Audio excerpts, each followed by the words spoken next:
Bismillahirrahmanirrahim. Assalamualaikum warahmatullahi wabarakatuh. Alhamdulillah wassalatu wassalamu ala Rasulillah wa ala alihi wa ashabihi ajma'in. Amma ba'd. Alhamdulillah, hari ini kita dapat bertemu pada pembelajaran BTA atau Pendidikan Al-Quran pada pertemuan yang kelima, yang dimana pada pertemuan kali ini kita akan membahas bab ke-8 surah Al-Alaq tentang gemar membaca atau belajar ya dalam pembahasan kandungan surah. Dimana episode sebelumnya kita sudah membahas juga tentang bab ini, surah Al-Alaq ayat 1 sampai 19, akan tetapi hanya dalam perspektif tajwidnya saja. Tetapi pada pertemuan kali ini kita akan membahas tentang surah Al-Alaq ini dalam pandangan kandungan surah. Sebelum kita memulai pembelajaran pada kali ini, marilah kita berdoa semoga apa yang kalian pelajari pada pertemuan ini dapat berkah dan kalian pahami. Amin ya rabbal alamin. Amin ya rabbal alamin. Bismillahirrahmanirrahim. Alhamdulillahirabbil alamin. Wassalatu wassalamu ala asyrafil mursalin sayyidina maulana Muhammadin wa ala alihi washabihi ajma'in. Raditu billahi rabba wa bil islam dina wa bi Muhammadin nabiyya wa rasula. Rabbi zidni ilma warzuqni fahma bi rahmatika ya arhamar rahim. Walhamdulillahi rabbil alamin. Semoga dengan doa yang tadi kalian dapat lebih paham dan mengerti apa yang Bapak sampaikan. Insyaallah akan berkah ilmunya dan dapat kalian amalkan. Amin ya rabbal alamin. Kita baca dulu surah Al-Alaq ayat 1 sampai 19. A'udzu billahi minasy syaithanir rajim. Bismillahirrahmanirrahim.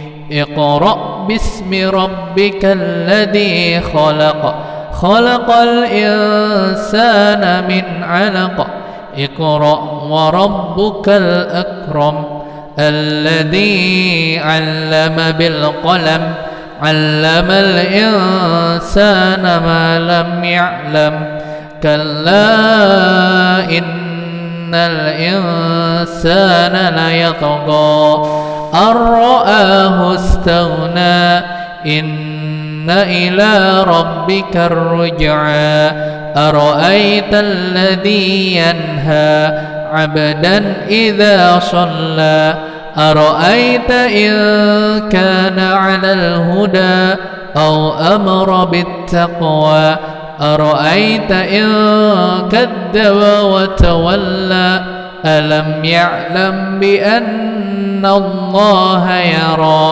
كلا لئن لم ينته لنسفعا بالناصية ناصية كاذبة خاطئة فليدع ناديه سندع الزبانية كلا لا تطعه واسجد واقترب سجد وجهي للذي خلقه وصوره وشق سمعه وبصره بحوله وقوته فتبارك الله أحسن الخالقين Sadaqallahul azim. Baik, kita baca artinya.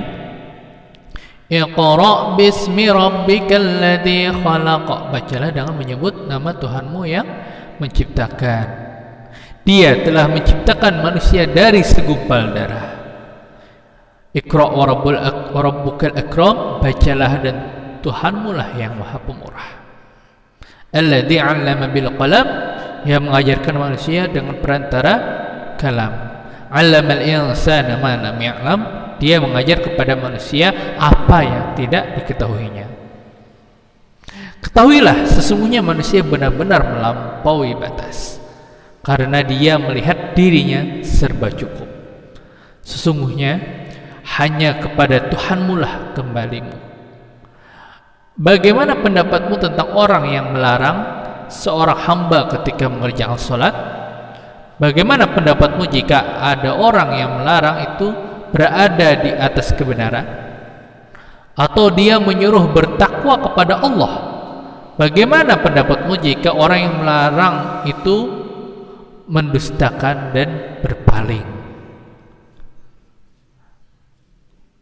Dan ayat 14, tidaklah dia mengetahui bahwa sesungguhnya Allah melihat segala perbuatannya. Ketahuilah, sungguh jika dia tidak berhenti berbuat demikian, niscaya kami tarik ubun-ubunnya, yaitu ubun-ubun orang yang mendustakan lagi durhaka.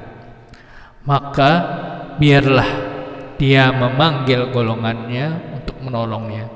Kelak kami akan memanggil malaikat Zabaniyah. Sekali-kali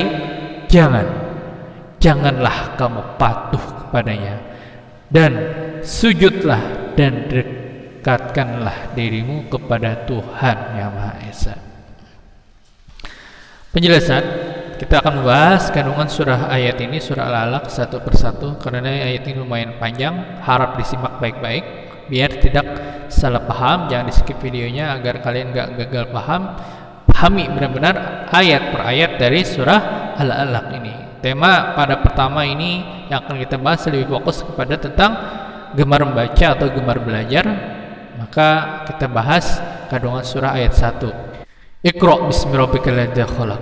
Bacalah Al-Quran yang telah diturunkan kepadamu, dan awalilah dengan menyebut nama Tuhanmu yang sendirian dalam menciptakan makhluk.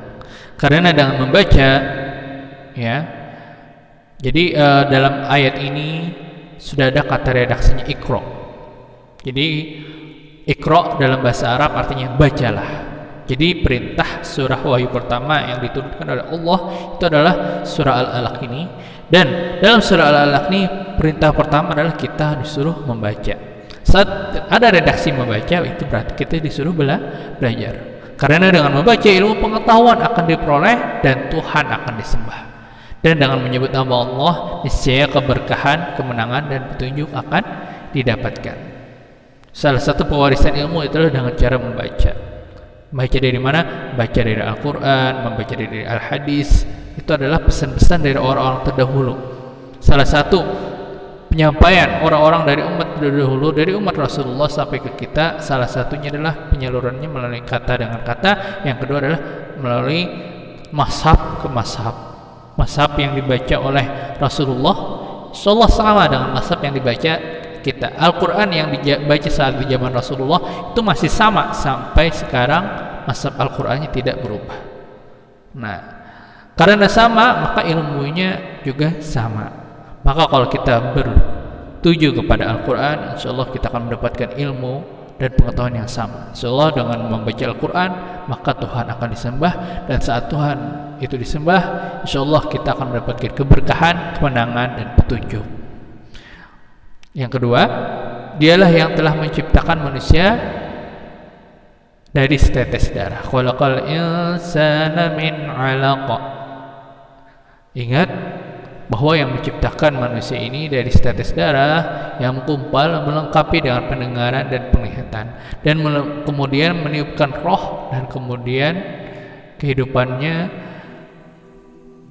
telah hidup dengan melalui beberapa tahap penciptaan. Hanya dari setetes darah, ya, di mana setelah kalian hidup di perut ibu, itu berasal dari kata min alaq.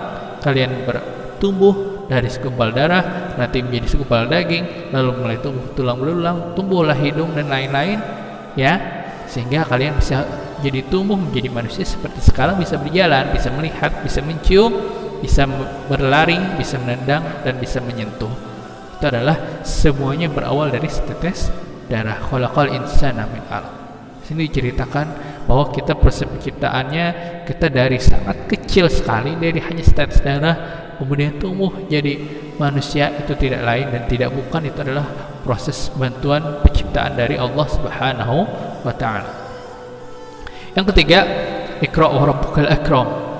Bacalah apa yang telah diturunkan oleh Tuhanmu yang Maha Pemurah. Ayat ketiga, ayat pertama Iqra, ayat ketiga juga Iqra. Dua kali kita disuruh membaca.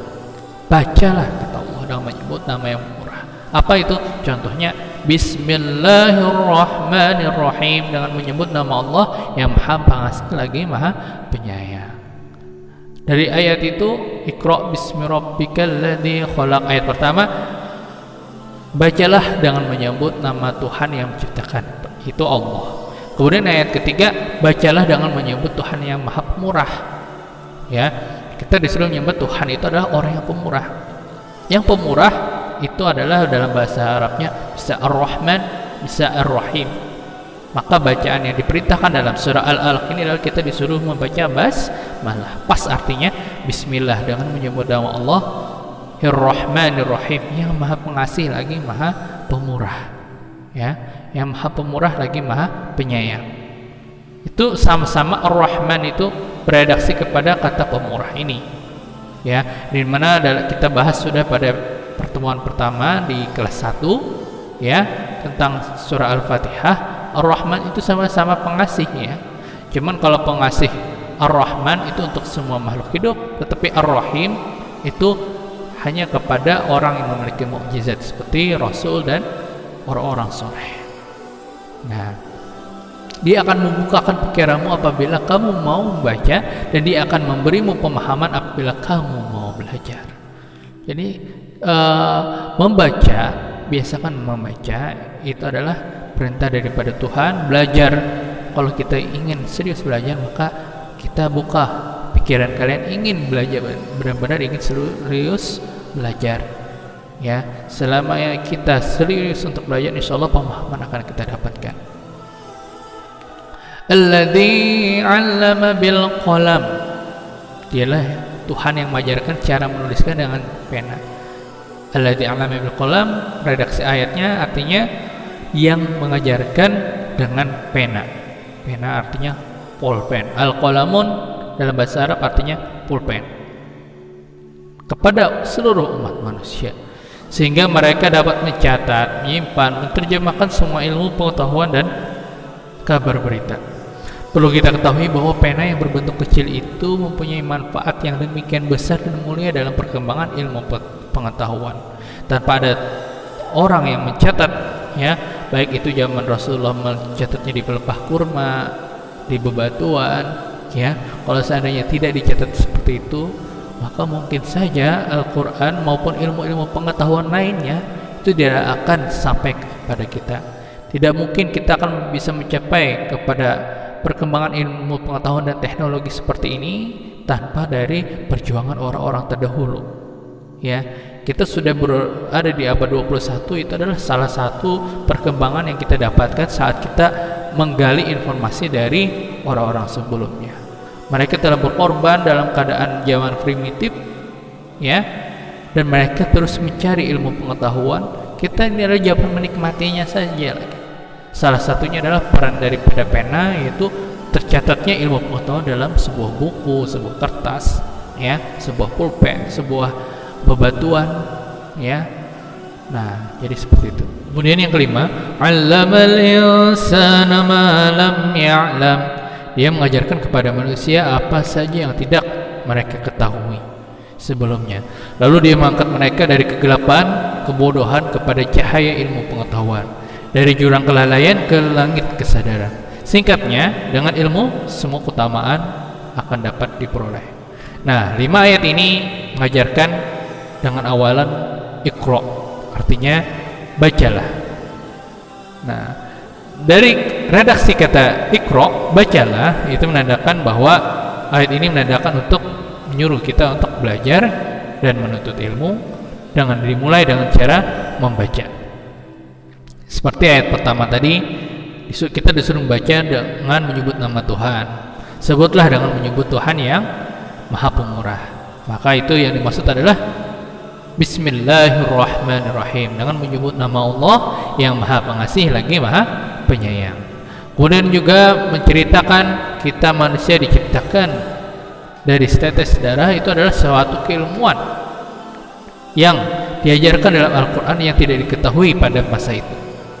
Nah, dari hal itu juga kita dikasih tahu bahwa kita awal mulanya dikasih tahu hanya dengan mengajarkan dengan qalam, dengan pena. Yang dimana dengan pena ini perannya sangat penting, yang mengajarkan keilmuan itu mulai dari sebuah pulpen. Dan yang terakhir adalah Allah mengajarkan kita semua hal yang tidak ketahui, yaitu dengan belajar. Saat kita belajar, yang memberi hak dan kemampuan untuk kita paham itu tidak lain adalah dengan hidayahnya Allah. Kemudian ayat selanjutnya, ayat 6, Ini redaksi cerita ayatnya berbeda dengan cerita sebelumnya, di mana ayat 1 sampai 5 ini terjadi ketika Rasulullah SAW berada di Gua Hira. Sedangkan ayat 6 dan seterusnya itu berbeda kejadian dan berbeda waktu ketika Rasulullah baru diangkat menjadi nabi. Ini terjadi beberapa saat di lain hal. Ada yang seperti ketika Rasulullah diganggu Abu Jahal ya, ataupun menyinggung kepada orang-orang yang kaya tetapi dia sombong. Nah, kemudian ayat ke-6, kalla innal insana la yatagha, sesungguhnya manusia itu jika tidak mempunyai iman di dadanya, maka kekayaan akan membuatnya sombong dan harta akan membuatnya rakus kepada dunia, dan setelah itu ia pun akan melampaui batas dengan berbagai macam kezaliman dan kefasikan. Yang ketujuh, dan manusia itu apabila mempunyai kekayaan, kebanyakan akan berbuat melampaui batas dan zalim ya. Apabila tidak mempunyai iman dan takwa, maka ia akan berani melanggar semua yang diharamkan, meninggalkan ketaatan dan melanggar hak-hak orang lain. Yang kedelapan, maka hendaklah orang yang melampaui batas dan zalim itu yakin bahwa mereka semua nanti akan dipanggil ke hadapan Allah untuk menerima siksaannya atas segala perbuatan yang telah mereka lakukan dulu waktu di dunia. Mengapa semua itu tidak menjadikan bagi mereka suatu pelajaran? Nah, jadi ayat 6 sampai 8 menyinggung kepada orang-orang kaya yang sombong, tetapi dia malah bukannya bersyukur kepada Allah untuk bagi kasih kepada sesama manusia, tetapi dia malah berbuat melampaui batas dan zalim kepada orang lain. Maka ini diberikan ancaman oleh Allah dalam surah Al-Alaq. Kemudian ayat berikutnya yaitu ayat 9. Di sini disebutkan dalam ayat 9 ya, ayatnya Ara'aital ladzi yanha, bagaimana pendapatmu tentang orang yang melarang seorang hamba mengerjakan salat? Nah, bagaimana pendapatmu terhadap orang yang melarang mengerjakan salat? Yang dimaksud sini ada asbabun nuzulnya, kenapa ayat ini diturunkan ya. Suatu ketika ada Abu Jahal yang hendak melarang Rasulullah SAW mengerjakan salat. Rasulullah SAW kemudian ingin dia ganggu, akan tetapi usaha itu tidak berhasil karena Abu Jahal melihat sesuatu yang menakutkan. Setelah Rasulullah SAW selesai sholat, disampaikanlah orang berita itu kepada beliau. Jadi ada orang lain yang melihat kejadian itu dan menyampaikan, hai Rasulullah, tadi Abu Jahal mau ganggu kamu, tapi tiba-tiba dia kabur, ya, seperti melihat hal yang menakutkan. Kemudian Rasulullah bersabda, kalau jadilah Abu Jahal berbuat demikian, ingin mengganggu Rasulullah sampai membatalkan Rasulullah, maka pasti dia akan dibinasakan oleh malaikat. Kalau sampai bujuran Abu Jahal mengganggu Rasulullah dalam melaksanakan sholatnya, pastinya Abu Jahal itu akan mati dibinasakan oleh malaikat. Nah, jadi yang dimaksud dalam ayat ini, redaksi asbabun nuzulnya adalah ketika Rasulullah sedang sholat dan diganggu Abu Jahal. Yang dimaksud dengan yang dilarang itu ialah Rasulullah sendiri, sebagaimana yang tersebut di atas, di mana ketika Rasulullah SAW mau melaksanakan salat hendak dicegah oleh Abu Jahal, tapi usahanya tidak berhasil karena Abu Jahal melihat sesuatu yang menakutkan, ya, dihalang-halangi oleh malaikat, ya, yang dimana kalau seandainya satu langkah lagi Abu Jahal ingin menyakiti Rasulullah, ingin mengganggu salatnya Rasulullah, maka dia Abu Jahal benar-benar binasa. Dan termasuk tindakan semacam ini ialah mencegah hal-hal baik lainnya, seperti menghalang-halangi seorang untuk beramal soleh, ingin berbuat amal soleh dihalang-halangi, bersedekah dihalang-halangi, berdakwah dan berjihad juga dihalang-halangi. Maka ini diancam oleh Allah, ya, dimana dalam surah Al-Alaq bahwa mereka itu akan dibinasakan oleh para malaikat. Artinya sangat dibenci oleh malaikat perilaku orang yang menghalang-halangi perbuatan baik. Kemudian yang 11, menurutmu bagaimana jika ada hamba yang dilarang mengerjakan sholat itu adalah orang yang selalu berada di atas petunjuk Allah, apalagi orang dihalang-halangi itu adalah orang yang diberi petunjuk Allah, orang yang alim, sementara orang yang melarang itu berada dalam kesesatan, ya, ya, sesat ya, dan kebodohan yang terbukti dengan pendustanya terhadap risalah Nabi Muhammad sallallahu alaihi wasallam. Atau apakah yang terjadi apabila orang yang dilarang itu adalah orang yang senantiasa menyuruh kepada orang lain untuk bertakwa kepada Allah? Artinya bagaimana mungkin orang itu akan melarangnya untuk bertakwa padahal dia selalu menyuruh orang lain untuk bertakwa. Orang yang menyuruh kebaikan itu sebaiknya dibela dan dibantu, bukan malah dimusuhi. Jangan sampai kita melakukan hal seperti itu. Ayat 13, bagaimana pendapatmu jika orang yang melarang itu mendustakan wahyu yang berasal dari Allah, berpaling dari perintahnya, mengingkari semua nasihat, meninggalkan semua perbuatan baik, mendustakan ajaran Allah dengan hati, mulut, dan seluruh anggota tubuhnya? Tidaklah ia mengetahui bahwa Allah itu melihat semua yang ia perbuat dan kelak dia akan menghitung semua ucapannya serta mencatat semua perbuatannya. Tidakkah ia sadar bahwa Allah mengetahui semua tingkah lakunya dan kelak Allah akan meminta pertanggungjawabannya? Demi Allah, jika ia tidak mau berhenti menentang kebenaran dan menghina Rasulullah SAW, niscaya kami tak akan segan-segan untuk menarik ubun-ubunnya dan kemudian membuangnya ke neraka jahanam. Jadi orang-orang yang seperti itu, orang-orang yang menghalangi kebaikan, orang-orang yang berpaling dari perintah Allah, ya, mendustakan ada ajarannya Rasulullah SAW baik dari hati, mulut, bahkan dengan seluruh tubuhnya menolak ada ajaran itu, maka demi Allah, kata Allah dalam Al-Quran surah Al-Alaq, bahwa nanti orang itu akan ditarik ubun-ubunnya. Ubun-ubun adalah rambut yang ada di bagian kepala, itu ditarik ya kepalanya sampai kemudian dia dibuang ke neraka paling dalam, yaitu neraka jahanam yang sangat hina. Ubun-ubun yang dimaksud di sini adalah ubun-ubun orang yang mendustakan wahyu tadi dan melanggar hukum Allah. Ia mendustakan semua wahyu dan menyalahi semua hukum. Dengan kata lain, karena keinginannya sudah jahat, maka akidahnya itu pun pasti sesat. Ya, maka biarlah orang yang celaka ini memanggil golongannya yang dulu pernah membantu berbuat kekafiran, agar ia mampu melihat bahwa tidak ada yang dapat menolongnya dan membelanya pada hari itu kecuali Allah. Jadi kalau sudah hari kiamat, panggil semua orang yang mengajak kalian berbuat kafir seperti berhala, dukun, maka saat itu dipanggil, maka mereka semua malah juga disiksa. Maka tidak ada lain dan tidak bukan yang pasti yang bisa menolong kita hanyalah Allah Subhanahu wa Ta'ala. Kami akan memanggil malaikat yang akan menyiksanya yang sangat kejam dan bengis kepada orang yang durhaka kepada Allah, orang-orang yang tidak melaksanakan perintah Allah. Kalla la tuti'hu wasjud waqtarib. Sekali-kali apa yang akan terjadi bukan seperti perkiraan orang kafir ini. Wahai Nabi Allah, sungguhnya kamu akan selalu terjaga dan ditolong.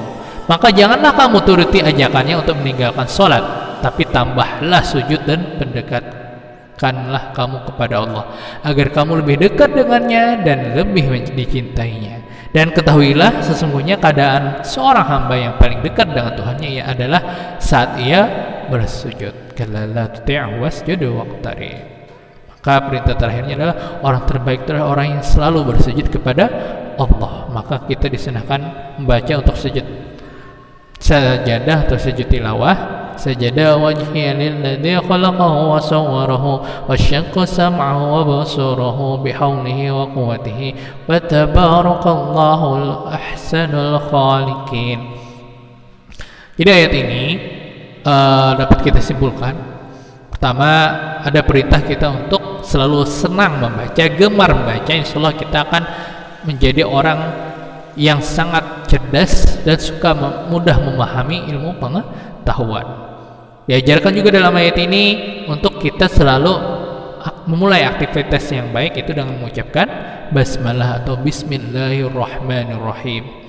Kemudian juga dalam ayat ini mengajarkan kita bahwa Allah yang telah mengajarkan kita, baik itu dengan qalam, dengan perantara qalam, dan mengajarkan semua hal, segala sesuatu itu adalah semua hakikatnya adalah Allah yang membukakan hati kita. Dalam ayat ini juga diajarkan bahwa orang-orang yang kaya tetapi malah dia berbuat durhaka, sombong, dan dia berbuat zalim kepada orang lain, itu adalah orang-orang yang dibenci oleh Allah Subhanahu wa taala. Dalam ayat ini juga diajarkan bahwa orang-orang yang menghalangi salat, orang-orang yang menghalangi kebaikan itu sangat dibenci oleh Allah dan para malaikatnya.